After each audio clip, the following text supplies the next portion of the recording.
Hello pharmacist. तो कैसे हैं आप सभी लोग? आई होप आप सभी लोगों का एग्जाम अच्छा गया होगा।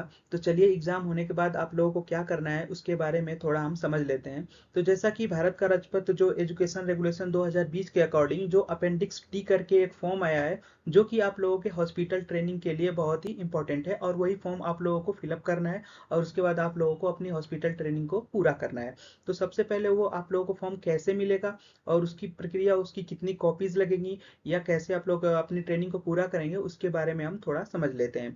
तो आप सबसे पहले अपने रिस्पेक्टेड कॉलेज पे जाएंगे, जहां से आप लोग क्या करेंगे, वहां से अप्रूवल लेटर आप लोगों को मिलेगा कि आपने इस कॉलेज से अपनी फार्मेसी कंप्लीट की है और आप फर्दर 90 डेज की जो ट्रेनिंग है आप हॉस्पिटल से कंप्लीट करना चाहते हैं। तो वहां से आप अपना अप्रूवल लेटर लेंगे और उसके बाद जो आप लोगों के कॉलेज वाले होंगे वो प्रैक्टिकल हॉस्पिटल ट्रेनिंग का जो फॉर्म होगा ना, वो आप लोगों को प्रोवाइड कराएंगे। ठीक है, वो प्रोवाइड आप लोग कराएंगे। यदि आप लोगों को वो प्रोवाइड नहीं कराते हैं तो कहीं कहीं कॉलेज पे प्रोवाइड नहीं कराते हैं, तो आप लोगों के व्हाट्सएप ग्रुप या टेलीग्राम ग्रुप में हम पीडीएफ को सेंड कर देंगे, उससे उसको भी आप लोग निकलवा सकते हैं और उसका यूज भी कर सकते हैं, कोई दिक्कत नहीं है। तो जब भी आप लोग वो फॉर्म लीजिएगा तो उसकी 4 कॉपीज लीजिएगा। अब 4 कॉपीज क्यों लेती है उसके बारे में हम बात करते हैं।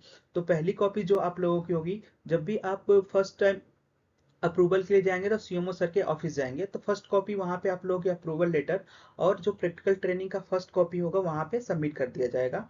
वहां पे सीएमओ साहब आप लोगों को अप्रूव करेंगे कि आप किसी सीएससी पीएससी और डिस्ट्रिक्ट हॉस्पिटल से आप जहाँ ट्रेनिंग करना चाहते हैं या जहाँ पे सीट वैकेंट होगी वहां से आप जाके अपनी ट्रेनिंग को शुरू कर सकते हैं।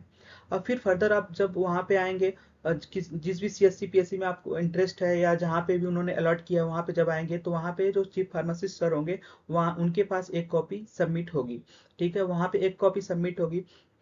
अब उसके बाद से आप लोग के बची 2 कॉपी। तो जब आप लोग फाइनल अपनी कंप्लीट ट्रेनिंग कर लेंगे तो 2 कॉपी आपके पास रहेगी। तो उसमें से जो तीसरी कॉपी होगी, आप जब भी टेक्निकल बोर्ड से रजिस्ट्रेशन कराने जाएंगे, जो भी प्रक्रिया होगी वहां पर रजिस्ट्रेशन की, तो वहां पे एक कॉपी आप लोगों की सबमिट हो जाएगी। और चौथी कॉपी जो बची रहेगी वो आप लोगों के पास रहेगी, जो ओरिजिनल कॉपी रहेगी, जो कि आपके फर्दर किसी भी क्वेरी के लिए इंपॉर्टेंट रहेगी, कि मान लीजिए कोई भी दिक्कत आई तो आप उसको दिखा सकते हो कि हाँ हमारी 90 डेज की ये प्रैक्टिकल ट्रेनिंग कंप्लीट हुई है। तो ये हो गया 4 कॉपी का मतलब आप लोगों को 4 कॉपी लेनी है। तो वो ओवरऑल जो अपेंडिक्स डी का फॉर्म है, ओवरऑल इसको 5 सेक्शन में डिवाइड किया गया। तो चलिए उसके सेक्शन के बारे में भी कुछ डिस्कशन कर लेते हैं कि उसमें क्या क्या मेंशन किया गया है।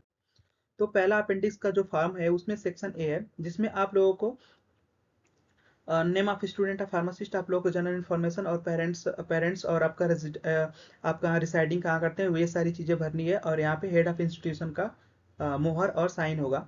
और यहाँ पे याद रखिएगा जो भी डेट है आप कहीं मेंशन नहीं करेंगे। आप कहीं डेट मेंशन नहीं करेंगे, क्योंकि डेट या तो सीएमओ सर आप लोगों को मेंशन करके देंगे या तो जो भी चीफ फार्मासिस्ट सर होंगे वो मेंशन करके देंगे। तो इसलिए आप डेट कहीं भी मेंशन मत कीजिएगा, ये ध्यान रखिएगा। नेक्स्ट सेक्शन 2 की बात करें, वहां पे भी आप लोगों को अपना सेम अपना नाम लिखना है यहाँ पे, और इंस्टीट्यूशन का नाम है हॉस्पिटल पेन, और अपना सिग्नेचर देना है आप लोगों को। तो ये सेक्शन 2 कंप्लीट हो जाएगा। नेक्स्ट सेक्शन 3 में भी आप लोगों को अपना अपना डिटेल फिलअप करना है।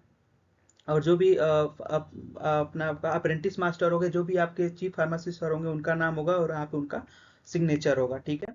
सेक्शन 4 में भी आपको सर्टिफाई किया जाएगा इंस्टीट्यूशन की तरफ से, और यहाँ पे इंस्टीट्यूशन की मोहर और यहाँ पे उनका सिग्नेचर होगा। नेक्स्ट सेक्शन 5 में आप फाइनली आप सर्टिफाई होने के लिए यहाँ पे देख सकते हैं। यहाँ पे एजुकेशन रेगुलेशन 2020 के अकॉर्डिंग जो भी सेक्शन लगाया गया उसके अकॉर्डिंग यहाँ पे हेड ऑफ एकेडमिक इंस्टीट्यूशन का सिग्नेचर और मुहर होगा। तो ये टोटल सेक्शन 5 में होगा। ठीक है, तो ये हो गया सेक्शन 5 में जो आप लोगों का फॉर्म है ये डिवीजन हो गया। नेक्स्ट हम बात करेंगे कि पहले क्या होता था।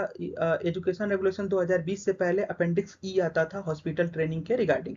तो अगर आपके कॉलेज वाले अपेंडिक्स ई दे रहे हैं तो आप लोग उनसे एक बार बताइए कि हाँ सर अपेंडिक्स डी है जो कि हमारे एजुकेशन रेगुलेशन के अकॉर्डिंग चल रहा है।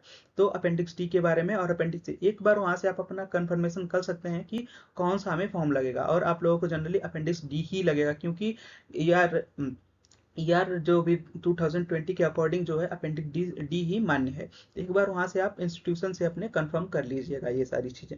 ठीक है।